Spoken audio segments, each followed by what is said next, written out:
আল্লাহু আকবার। নারায়ে রিসালাত ইয়া রাসূলুল্লাহ। আহলে সুন্নাত ওয়াল জামাত জিন্দাবাদ জিন্দাবাদ। মোবারক হোসেন সাহেব জিন্দাবাদ জিন্দাবাদ।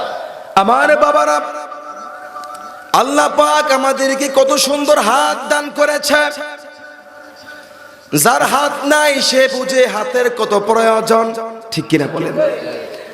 আমরা এই হাত দিয়ে লিখতে পারি, হাত দিয়ে খেতে পারি, হাত দিয়ে কত সুন্দর কাজ করতে পারি। হাতের দিকে তাকাইলো আল্লাহ পাকের প্রশংসা চলে আসে। আল্লাহ পাক কত সুন্দর পেট দান করেছে, কত সুন্দর পিঠ দান করেছে, কত সুন্দর পা দান করেছে।